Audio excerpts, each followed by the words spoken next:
大樹會選擇適合嘅環境茁壯生長。但當人類改變佢生長嘅環境，部分樹會不知倒地，亦有部分樹會喺逆境中繼續生存。就好似一棵位於筲箕灣東大街嘅大樹。而家我哋睇到呢棵咧，就係一棵叫做大葉榕，亦都係屬於一棵冠軍樹嚟㗎。咁想當年啦，條路未擴闊嗰陣咧，原來佢喺路邊嘅，路邊嗰度咧就有個空地，咁佢生存得很好嘅。咁呢棵樹後來咧就起路啦，起路嘅過程啦，就將嗰個地下咧就升高咗，同埋咧就填咗啲土落去，咁就令到棵樹就開始就衰落啦。咁大家知道一棵樹啦，如果佢正常生長啦，佢係有露頭嘅泥，令到啲水同空氣入到去，咁佢先生得好嘅。而家呢棵樹你睇佢困喺一個咁細嘅生長空間嗰度，氹氹圈全部都係混凝土或者柏油。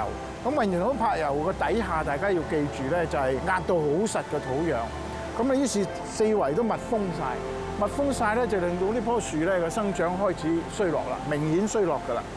咁呢一路衰落咧，於是咧你睇到佢有啲枝咧就已經斷咗鋸走咗㗎啦。咁咧成個樹咧個樹冠一路收細，咁啊亦都係好似林村嗰棵細葉榕一樣，係一路縮細，一路衰落。咁另外有啲毛病，你睇到有啲黑色嗰啲網包住咧，其實嗰啲係樹洞嚟嘅，即是話已經腐爛咗啦。腐爛咗咧有啲樹洞，咁我哋有啲嘢做化妝術嚟包住佢。咁另外我哋行過隔離嗰度睇一睇，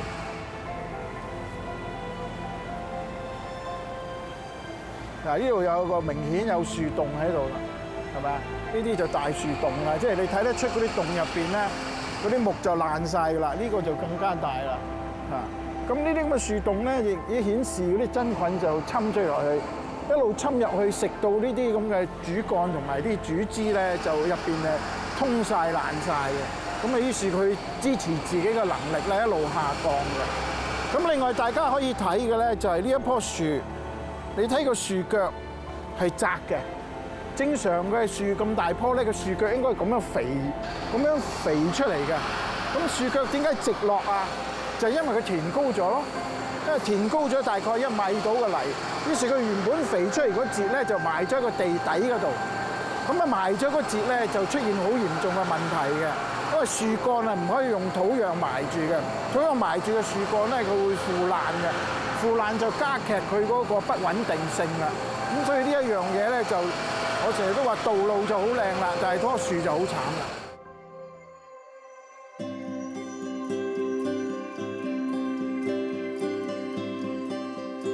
嗰個歷史咧就話俾我哋聽，第一就係人同埋大自然嘅關係。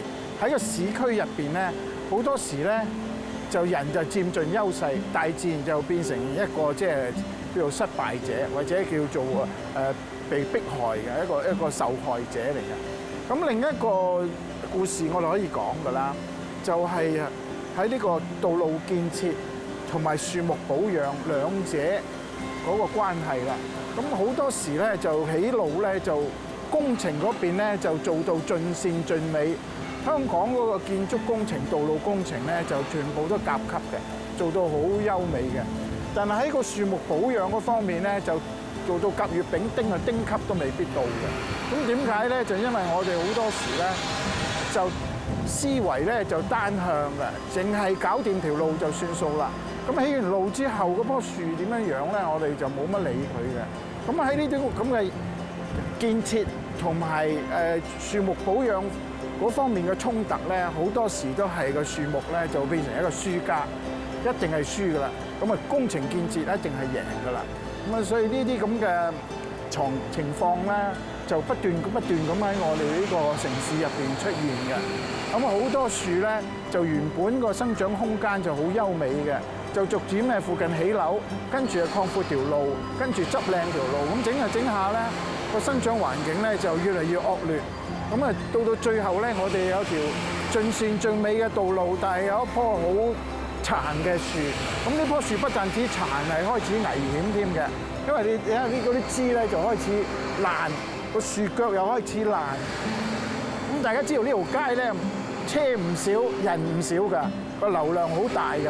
加上隔離有間學校，好多同學仔出出入入啊，放學翻學嗰陣，假如呢棵樹有咩事倒塌落嚟或者斷枝落嚟咧，就非常之危險嘅。咁呢個危險嘅狀況係咩造成㗎？就係因為我哋為建設道路、發展市區，就唔理一棵樹個生長嘅需求，就令到棵樹咧就越嚟越殘弱，越嚟越危險。